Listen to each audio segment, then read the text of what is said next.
Anyway, I can't stay with you anymore. See?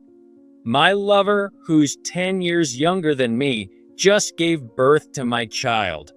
Get out and give me a divorce. Hearing those words, I smirked confidently. After all, Kevin had brought up something I had originally intended to address myself. Of all things, he had an affair with a bottle girl, and now they have a child. If ever there was a perfect opportunity, this was it. Fine by me. Here's the divorce papers. I pulled the divorce papers, which I had prepared in advance, out of my bag and thrust them toward Kevin. I've already filled out my part, so make sure you file them, I said, before heading straight to my father's house to discuss a certain matter. The next day, when I returned with my father, Kevin was being scolded harshly by his father, Carl. You fool. Do you have any idea what you've done? Betraying Ashley means we'll have to give up this diner too. What's that supposed to mean? Kevin obviously didn't get it. The truth is, he had no idea about my significance to this diner. My name is Ashley Clark, 35 years old. Right now, I'm helping out at my in-laws' diner. My mother passed away when I was young, and I was raised by my father. Back in college, I worked part-time at this diner. At the time, Kevin, who was being groomed as the successor to this diner, confessed his feelings for me, and we started dating. Kevin, who was the same age as me, started working at the diner right after graduating high school, but was frequently absent. It wasn't because he had any particular health issues, yet he would miss work 2 or 3 times a week. In the end, I worked hard to fill the gaps he left, which led Carl, the manager who ran the diner with his wife Linda, now my in-laws, to take a liking to me. Before my graduating college, Kevin proposed to me, and his parents were thrilled about me joining their family. I loved Kevin despite his lack of reliability. He had a kind heart. After working here part-time for 4 years, I also respected his parents. Originally, I had planned to join my father's company after graduation, but after consulting with him, I decided to marry Kevin and help out at this diner. However, after we got married, Kevin's kind personality took a sudden turn. As my husband, he began treating me with this attitude all the time. I'm the heir to this diner. Someday I'll be the manager, so as my wife, you must follow everything I say in this diner. I couldn't believe my ears when he said this on our first day back at work after the wedding. The Kevin I knew before marriage must have been putting on an act. What's wrong, Kevin? Sure, Carl's the manager and someday you'll take over, but that's a long way off. At the time, we were only 23 years old, and my in-laws were still in their early 50s and quite young. It seemed far too early to be viewing Kevin as the next manager of the diner. But no matter what I said, Kevin refused to change his stance. We're married now, so you need to drop that part-time worker attitude and do exactly what I say as my wife. An heir taking over a diner and bossing his wife around? I never knew Kevin harbored such outdated notions. However, while Kevin talked about being the heir to the diner, I knew that mentioning the truth might provoke an angry outburst. After seeing Kevin's true colors revealed after our marriage, I realized it was better to avoid hurting his pride. With that in mind, I decided to follow his instructions for the time being. Since then, I expected Kevin to guide me in running the diner, but all he did was boss me around. He avoided physical work and pushed all the chores, cleaning, washing dishes, onto me. Even my in-laws tried to admonish Kevin, but he just sat back arrogantly without taking their words seriously. Ashley married into my family. Of course, she's supposed to work hard. Kevin sat with his arms crossed, ignoring their concerns, while my in-laws exchanged exasperated looks. That's such an outdated way of thinking. Ashley does so much for this diner. Exactly. If you keep being so harsh, even someone as hardworking as Ashley might eventually give up. I felt overwhelmed with gratitude toward my in-laws for appreciating my efforts. However, Kevin refused to listen and suddenly raised his voice, shouting in anger. Shut up. If you spoil her now, she'll turn into a lousy wife. Marriage is all about starting out strict. Kevin stormed out of the diner after spitting out those words. My in-laws let out a deep sigh and approached me. Ashley, we don't even know how to begin apologizing. We spoiled our only son, and because of that, you've had to endure so much. Carl, please don't apologize. When I get home, I'll try talking with Kevin again. I'm sure he has his own thoughts about all of this. Seeing my in-laws apologizing repeatedly, I felt compelled to defuse the situation somehow. After cleaning up the diner with them, I quickly made my way home. But when I stepped inside, I was met with an even more shocking scene. Kevin, seemingly upset about earlier, had been drinking himself silly. The entire living room was cluttered with empty beer bottles and scattered snack wrappers. This is all your fault. I couldn't stop drinking because of you. Now clean this all up, or I won't let you sleep tonight. No way. There's no way I can clean all this up in one go, I replied, scanning the chaotic room. The sheer mess was overwhelming. How had he managed to drink and eat so much in just a few hours? Kevin, seeing my hesitant expression, started yelling again. What are you talking about? Cleaning the house is a wife's job. I'm the breadwinner here, so I don't do house chores. In front of his parents, he called himself the heir and me his supportive wife. But at home, he acted like the head of the household and dumped all the housework on me. There was no way I could continue living like this. That night, I stayed up late cleaning the living room. The next day, I consulted my in-laws. It was clear that I couldn't handle living with Kevin alone anymore, so they agreed to let me move in with them. My in-laws were truly kind people, and the three of us, excluding Kevin, shared the household chores, which was a huge help to me. However, Kevin seemed to feel left out and complained about being uncomfortable, leading him to stay out more often at night. Time passed, and even though Kevin and I had been married for several years, we still didn't have children. We worked together at the diner, but once work was done, Kevin rarely came home. My in-laws began expressing their concerns. Ashley, this can't go on.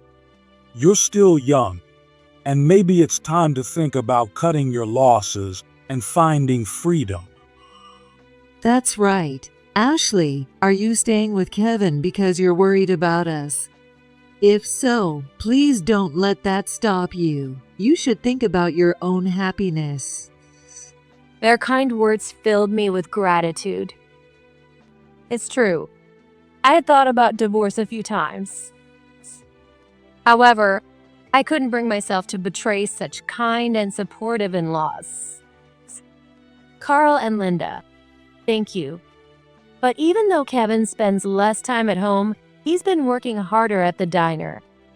I think he's finally starting to feel the weight of his responsibilities as the heir. That's why I want to believe in him and support him." My words brought tears to their eyes. Kevin had indeed stopped skipping work as much as he used to before we got married. If I kept believing in him, maybe he'd spend less time away from home. For the sake of my kind in-laws, I resolved to keep doing my best as a wife. With that thought in mind, I kept pushing forward. But one day, Kevin's heart drifted even further away from me. This happened around the 12th year of our marriage. Carl, now over 60, decided it was time to pass the manager role of the diner to Kevin. Kevin was thrilled to take over, but as soon as he became manager, he started leaving work frequently, disappearing for long stretches. He hired more employees than before, and even after Carl stepped down as manager, Kevin left most of the diner's responsibilities to my in-laws, only doing the bare minimum himself before leaving the diner. That marked the beginning of such days. Kevin began going out frequently, both day and night. Where was he going? Every day, I worked hard alongside my in-laws and the new employees, finishing the busy tasks at hand. By the time I got home, I was always exhausted, with no energy left to do anything. We'd eat something store-bought, take a shower, and go straight to bed. This routine repeated day after day. Kevin controlled our finances, leaving me with almost no spending money of my own. I didn't want to burden my in-laws with more worries, so I kept quiet about the financial strain. Why did I ever get married? 12 years of enduring everything, just for the sake of the diner. Even I had started to feel my limits. I knew this couldn't go on. At this point, I realized it was time to think ahead and take action. One day, with this in mind, I finished work and stepped out of the diner when I received a call from Kevin on my phone. When I picked up, he asked, Today's the day Dad and Mom went to visit their relatives, right? "Yeah, but why does that matter?" Actually, there's something I want to talk to you about. Meet me where I'll tell you. Oh, and don't let Dad and Mom know. I wondered if he was going to talk about something he didn't want his parents to find out about. Even over the phone, Kevin's voice was a hushed whisper, as if he didn't want anyone around him to hear. I asked what it was about, but he said he'd explain later, so I headed to the location he mentioned. When I arrived at the meeting spot, Kevin waved me over, saying, "This way." There was someone else with him, a young woman holding a newborn baby. Who was she? She looked like she was in her mid-20s. And that's when it hit me. Could she be? Just as I was about to ask, Kevin spoke up before I could. So, this is Amy. She's been working at a nightclub I've been going to for the past 2 years. And well, this baby is mine. What?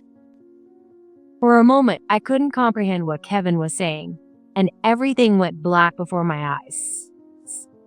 Then Amy, the woman, turned to me and started yelling. "Oh, didn't you hear him? Are you hard of hearing or something? He said I gave birth to Kevin's baby.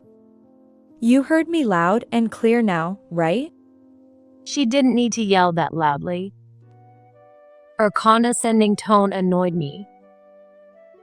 "I heard you. It's just, you said it so suddenly that I needed a moment to process." As I spoke, I began to regain my composure. I turned to Kevin and asked for more details.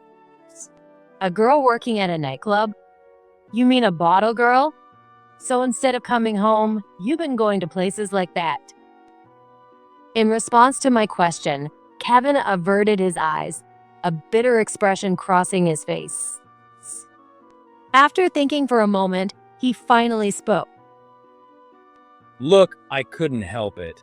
You were always so focused on the diner, and at home, you got along so well with my parents that I always felt left out. So I worked hard to earn money to play and distracted myself outside. The diner is a family business, and it's only natural for everyone to work together. Plus, Carl and Linda were kind to me, which is why we got along. Did you really feel that way all this time? I felt nothing but despair toward Kevin. We had all worked so hard to keep the diner running and maintain good relationships, and he resented that. As I stared at Kevin with despair-filled eyes, he snapped back with a defiant tone. Anyway, I can't stay with you anymore. See? My lover, who's 10 years younger, just had my child. Get out and give me a divorce. Hearing those words, I smirked confidently. After all, Kevin had brought up something I had originally intended to address myself. Of all things, he had an affair with a bottle girl, and now they have a child. If ever there was a perfect opportunity, this was it. Fine by me. Here's the divorce papers. I pulled out the divorce papers I had prepared in advance from my bag and thrust them at Kevin. Seeing that, Kevin's eyes widened for a moment, but he quickly composed himself and smirked.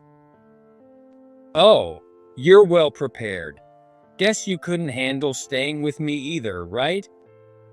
Who knows? But if you regret this later, that's on you, not me. What's that supposed to mean? Kevin looked at me with confusion, but I had no intention of answering. Then Amy, with a smug look, cut in. It's just sour grapes. You're just jealous because you don't have kids of your own. Kevin laughed, nodding in agreement. Makes sense. Let them laugh while they can. Thinking this, I decided to leave with one final remark. The divorce papers have my section filled out, so hurry up and file them. Goodbye. Kevin tilted his head slightly at my calm retreat, but didn't say anything, as if relieved that everything seemed to have resolved smoothly. I headed straight to my father's house. Normally, I'd want to say a proper goodbye to Carl and Linda, but I figured it would be best to consult my dependable father first. It had been a long time since I'd been back home. My father and I had both been so busy that we rarely even spoke. When I rang the doorbell, my father opened the door. Then he looked at me with wondering face and said, Ashley, what brings you here at this hour? Sorry, Dad. I came because I have something I need to discuss. Don't you have work tomorrow? Well, it sounds serious. Come in and let's talk. It must have been unusual for me to show up unannounced, as my father quickly realized something was up. For the time being, I was led into the house, and once I had calmed down, I began to talk. It had been so long since we'd had a proper conversation that I had to start from the beginning. I told him how Kevin started staying out late at night after we moved in with his parents. I explained how, over the past few months since becoming the manager, Kevin had frequently disappeared during work hours, and on top of that, had fathered a child with the person he was having an affair with. As I laid it all out, I noticed my father's expression growing darker and more strained. What seemed to upset him the most was the part about the affair. Realizing a certain fact, my father took a deep breath to calm his anger. He seemed to be organizing his thoughts carefully in his mind. With his previously tense expression softening, My father regained his composure and said, All right. Tomorrow morning, we'll go to their diner and have a proper talk with Kevin. His parents need to be involved in this too. "That would really help. I'm so glad I consulted you, Dad. You're always the voice of reason in times like this." I felt truly grateful to have such a reliable father. The next morning, I went with my father to the diner. Since it was still early, we tried to enter through the back door, but we overheard Carl and Linda talking. What a divorce. And on top of that, you cheated and had a child with someone else? It seemed the news had already reached them. Amy might be in there too. If so, that would work in my favor. My father and I quietly listened from outside the back door. Don't get so mad, Dad, Mom. After all, we were married for 12 years and never had kids. You should be grateful I even kept her around this long. That's right, Carl, Linda. Unlike her, I've given Kevin a child to carry on the family name. I'll be a much better wife. So Amy was there, as I suspected. I exchanged a knowing smirk with my father. Then, Carl delivered a decisive blow to Kevin with a single statement. Do you even understand what you've done? Betraying Ashley means we might have to give up this diner entirely. What do you mean? Kevin responded in a feigned, clueless tone, prompting Carl to retort in exasperation. Don't tell me you didn't know. Ashley is. Just as Carl was about to finish his sentence, my father said, "It's time to go," and knocked on the back door. Linda came to answer. Oh, James. Sorry to interrupt at a time like this. No, I'm the one who should apologize. I don't even know how to begin making up for what's happened. I'm truly sorry. Even Carl stepped out to the back door to apologize. Still clueless, Kevin looked at us with a puzzled expression and asked his parents, What's going on with you two? Sure, maybe I did something wrong, but you don't have to grovel like that. You fool. Ashley's father is the CEO of the company that owns our chain of diners. Did you seriously not know that until now?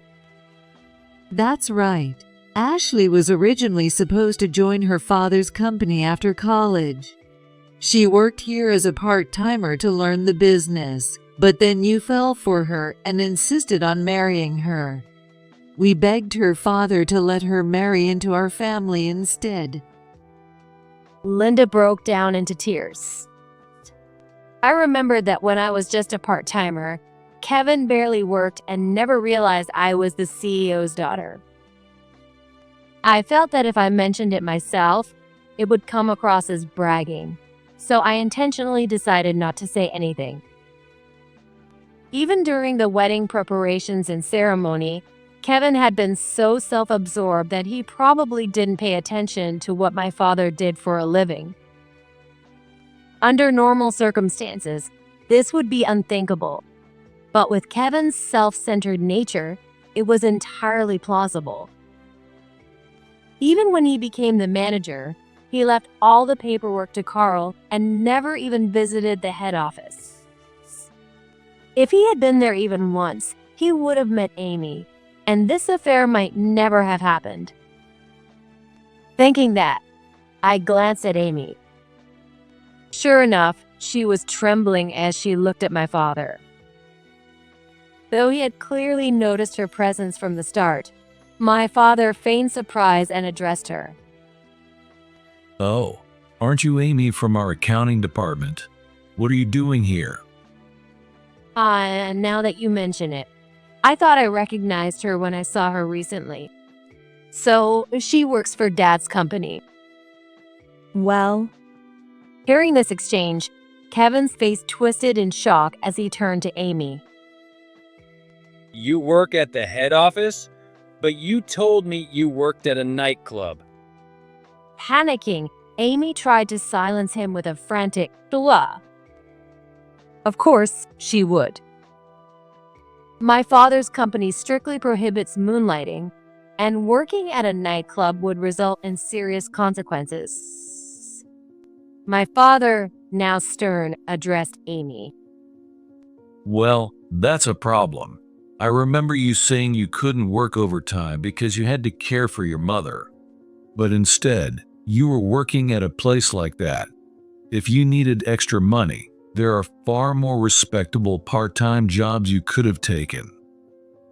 By the way, whose child is that? Pointing at the child Amy was holding, my father gave a sly smile. The baby, supposedly Kevin's, didn't seem to be hers after all. I was stunned. Dad, what do you mean by that?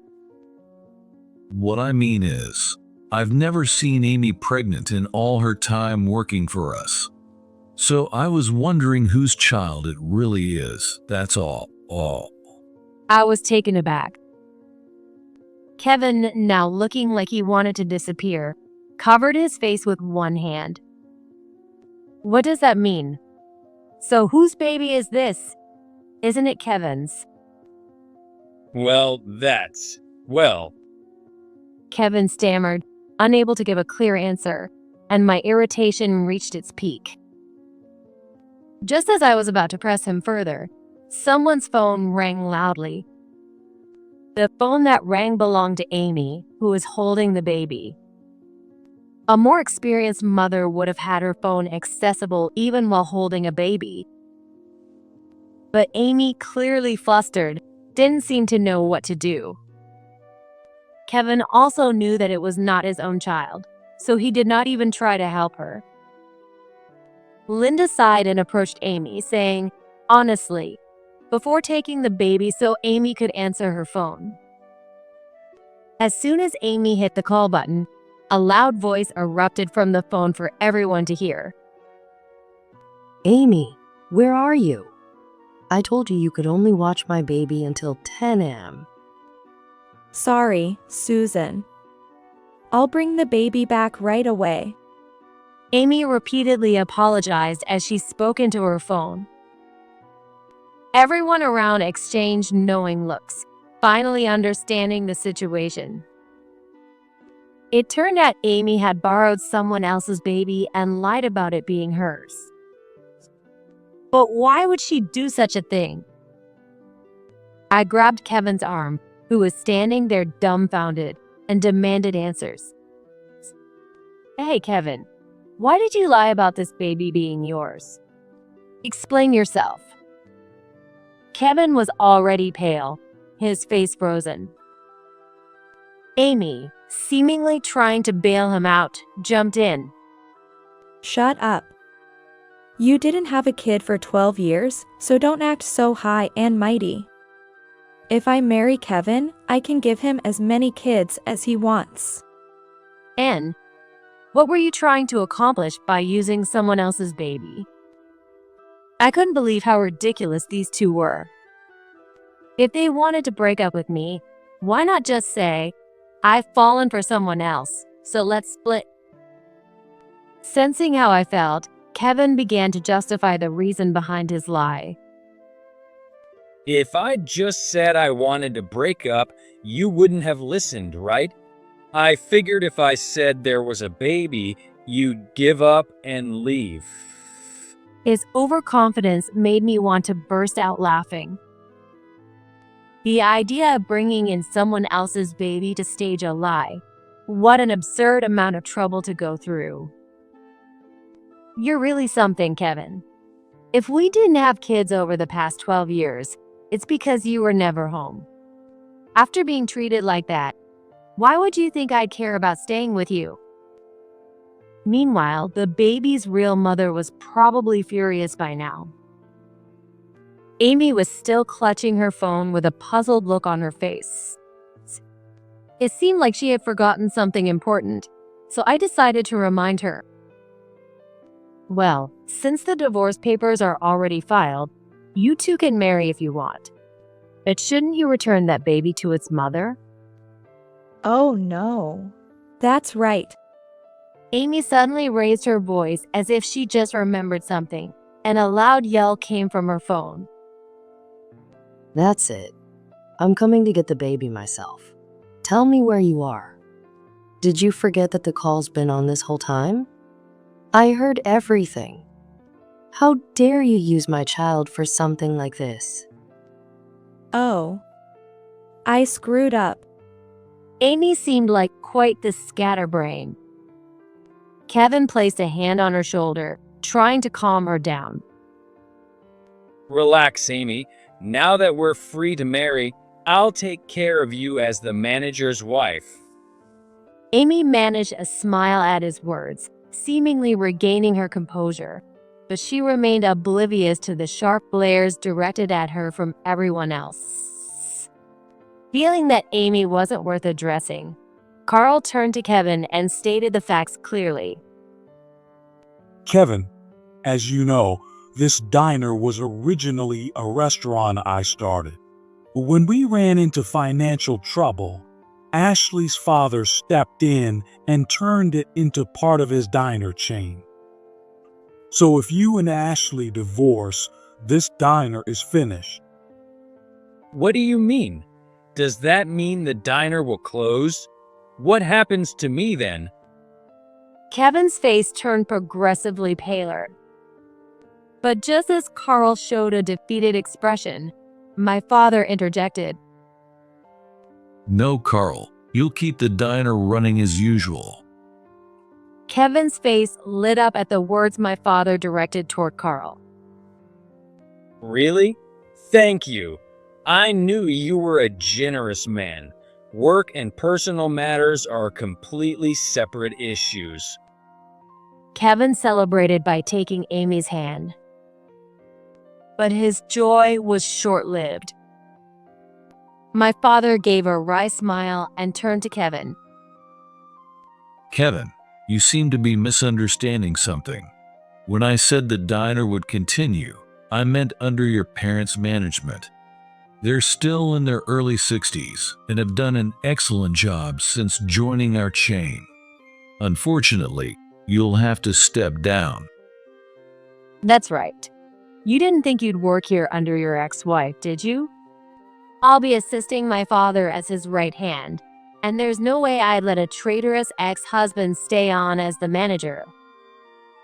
Kevin was utterly at a loss, overwhelmed by my father's and my remarks. My father then imposed a strict punishment on Amy. And Amy, I'm sure you understand this, but our company cannot continue employing someone who engaged in unauthorized moonlighting at a nightclub. You'll need to resign immediately. With both Kevin and Amy now out of jobs, one had to wonder how they would manage. Amy's face grew paler by the second. Kevin, seeing her distress, tried to comfort her. Amy, it'll be okay. I'll do whatever it takes for you. Even if I've been fired, I'll find a good job somewhere and work hard. Don't worry about a thing. But when Kevin reached out to her, Amy swatted his hand away. Get lost. Who would stick with an old, unemployed loser like you? I only dated you because I thought diner managers made good money. You're useless to me now. Amy's true colors finally showed. As she stormed off, Amy's colleague, whom she had borrowed the baby from, arrived. Hand over my baby. I knew something was fishy. Amy offering to babysit was strange enough, but now I see why. Ranting as she spoke, the woman snatched her baby back with one arm while dragging Amy away with the other.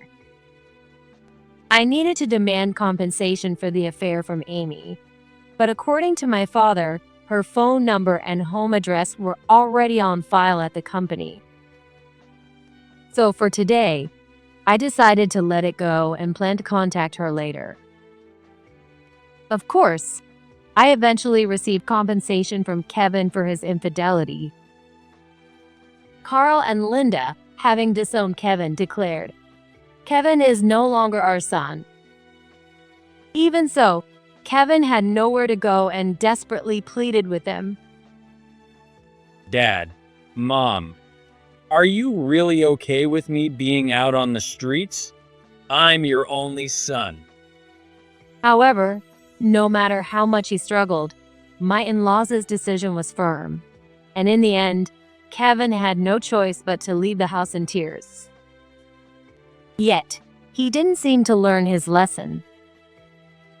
Kevin had the audacity to show up at my place, asking to reconcile. Ashley, I was wrong. I swear I won't cheat again, and I'll treat you better from now on. Please, give me another chance. I'm begging you. Kevin begged and pleaded. Reconcile? That's impossible. Why don't you go back to Amy instead? I tried, but when I went to her, Kevin trailed off, his face dark as he recounted what had happened to Amy. It turned out that after being dragged off that day, Amy was taken straight to the police. By the way, it seems that the colleague, Susan, worked at the same nightclub, and she received a call during her shift that her husband's parent had collapsed. Amy, usually thoughtless, suddenly volunteered, saying, "I'll watch the baby," and promised to take care of the child until the next morning while Susan attended to her in-laws.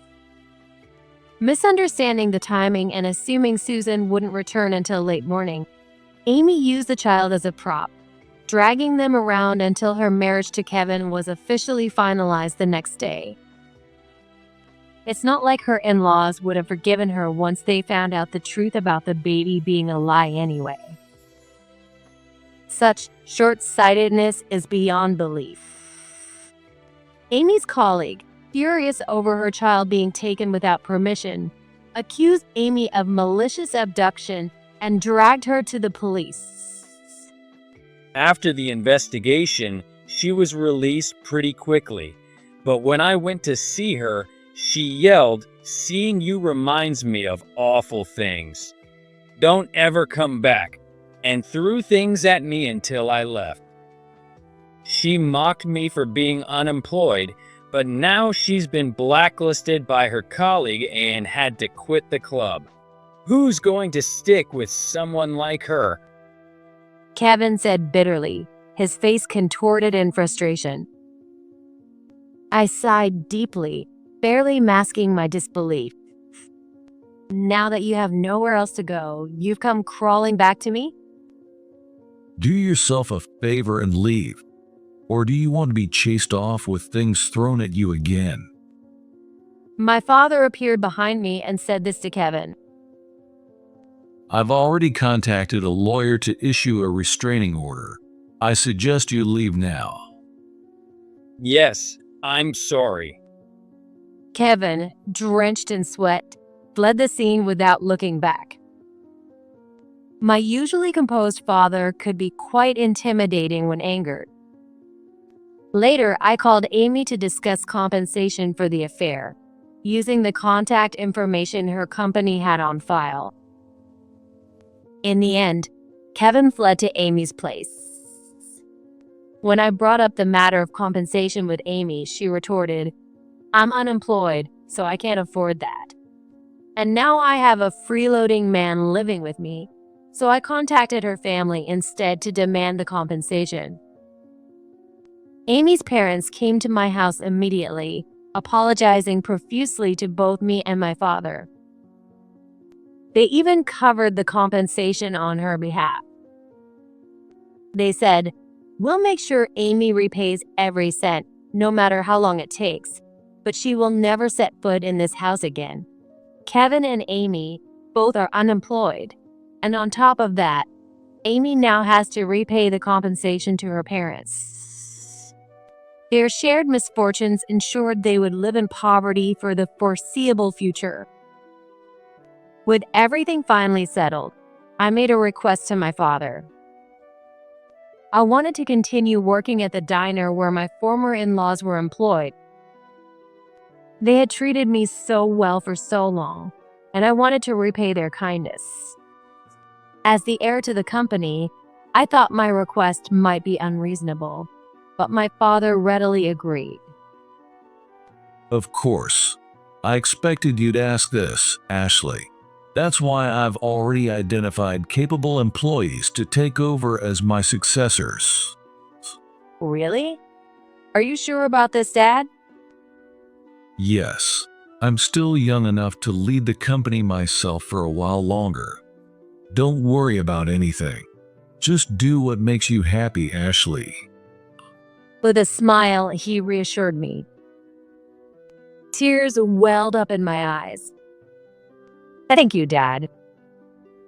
I returned to the diner where I had worked for so many years. My ex-in-laws, the manager and his wife, welcomed me back with tears of joy. Thank you for coming back, Ashley. After all the trouble our son caused you. No, it's because of you both that I made it through the hardest times. From now on, think of me as your daughter, and let's continue working together. Are you sure? This means so much to us. Thank you, Ashley. Linda's eyes were brimming with tears. This diner, where I've worked so hard since my student days. There were plenty of joyful moments as well as many difficult ones. And with these two who had supported me through it all, I knew I would keep moving forward together with them.